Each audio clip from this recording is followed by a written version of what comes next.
Well, I'm pretty tired.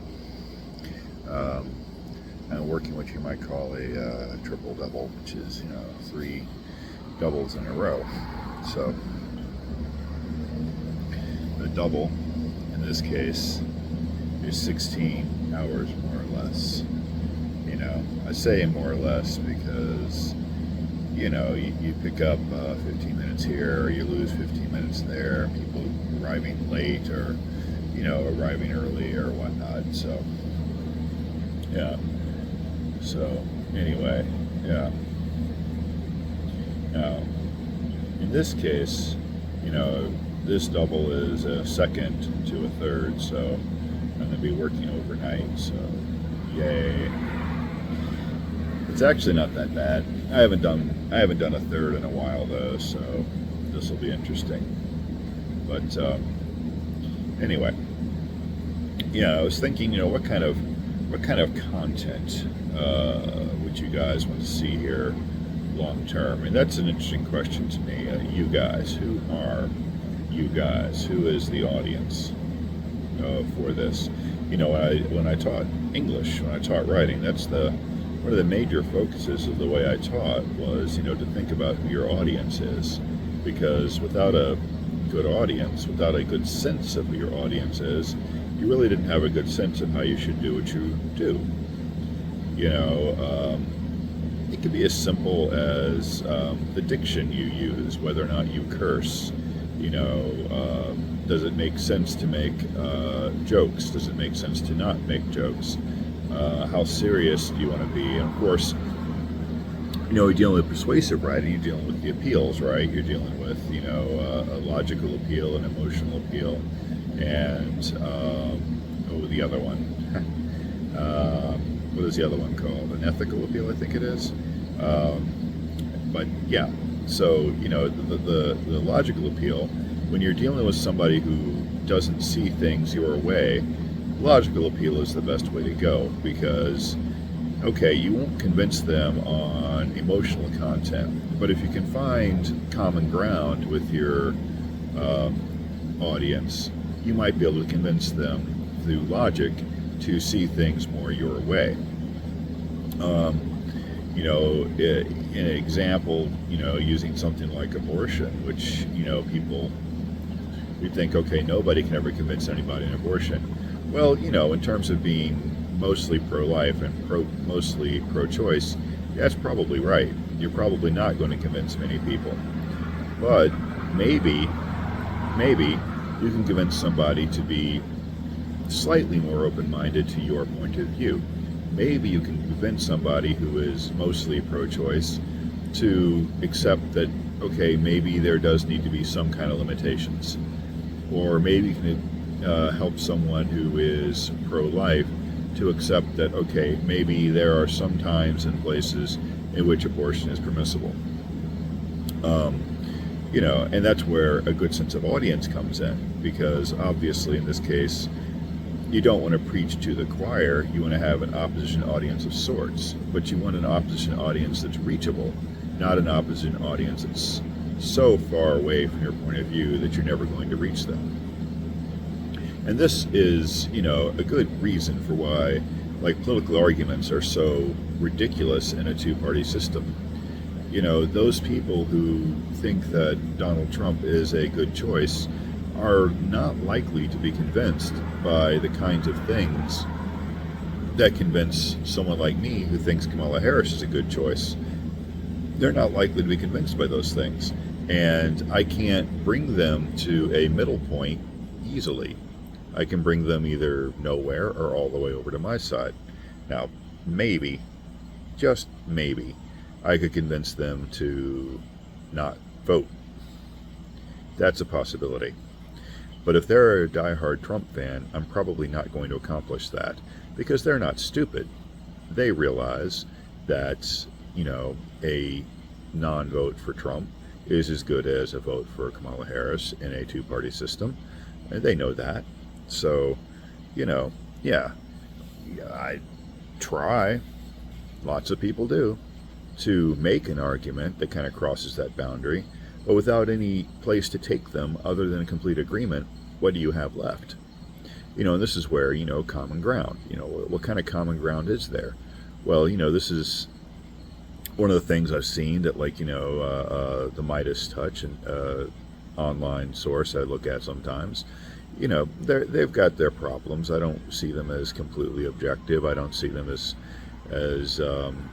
exactly representing reality. They're definitely pointed, but the way that they try to appeal to Trump voters, the way they try to appeal to conservatives, is to focus on things like patriotism and to point out that the only way to be a patriot right now is to support the ideals of this country, the ideals of this country being a constitutional democracy, which does not seem to be the kind of government that Donald Trump supports.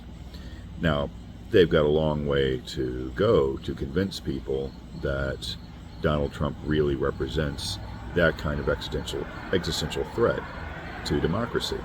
Now, I'm already in that camp. I already believe that. But for somebody who doesn't already believe that, how do you demonstrate that? Well, I mean, you can try. Like, for instance, talking about January 6th, or talking about his claim that the 2020 election was stolen. Well, the problem is, Donald Trump has already talked about those kind of things ad nauseum. And he's already convinced this audience that January 6th, that he was not trying to cause an insurrection. He had nothing to do with that those people did that on their own.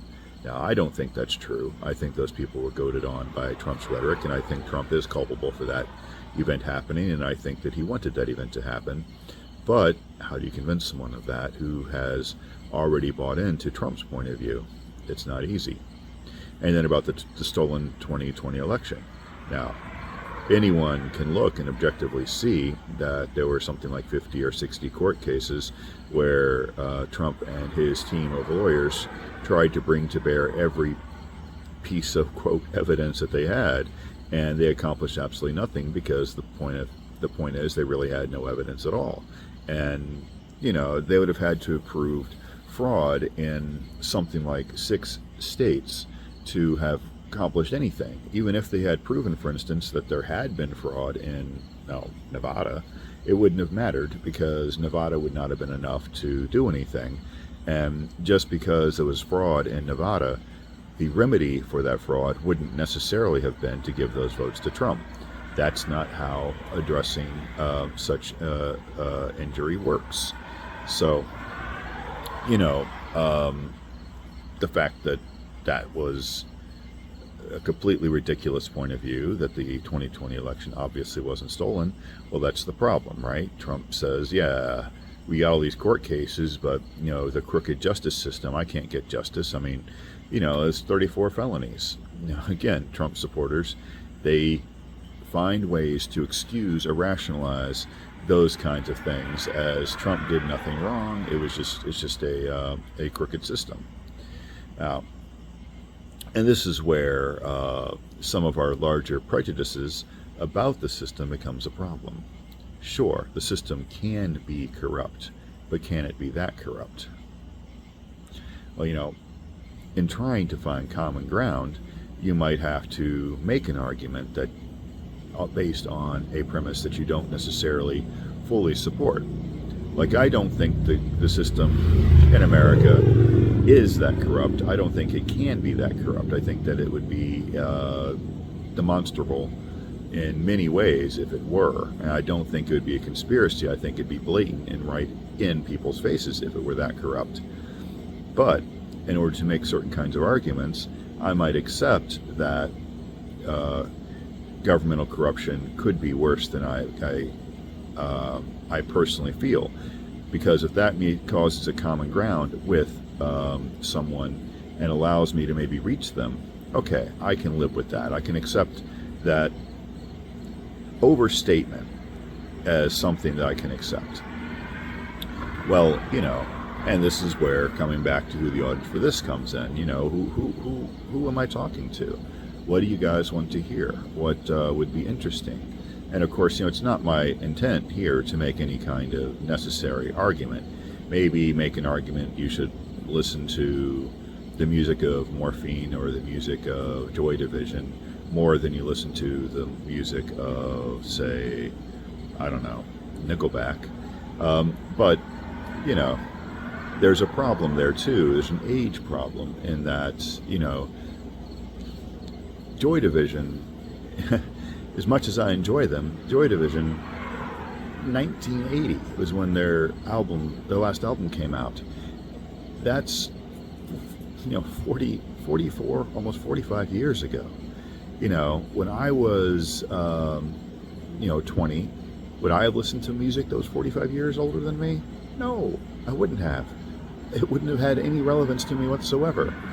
Now, it is true that there are kids these days, people, you know, who are, you know, between the ages of 15 and 20 or whatever, who, you know, do enjoy bands like Led Zeppelin or, you know, some other stuff from the 70s, and maybe they even enjoy some things like the Beatles. But the truth is, that music is, you know, the Beatles is some of it is, you know, 40, 60, almost 60 years old. And, you know, in 1980, when I was 10, the music that was 60 years old would have been music from the 1920s. I didn't listen to music from the 1920s. Nobody did that I knew. Now, maybe some older people did, but I certainly didn't. Okay, recording and all that stuff and genre and whatnot, blah, blah, blah. True. Rock and roll didn't exist. That's true. And so, you know, but even in the 80s, people didn't listen to that early rock and roll, you know, the pre-Beatles rock and roll hardly at all. Yeah, it was there, and people like my parents, my mom, for instance, really loved that stuff. But people my age in the 80s, we didn't listen to that stuff very much. I mean, every once in a while, you'd find an aficionado, but not usually. All right, well, that's it for today. Talk to you later.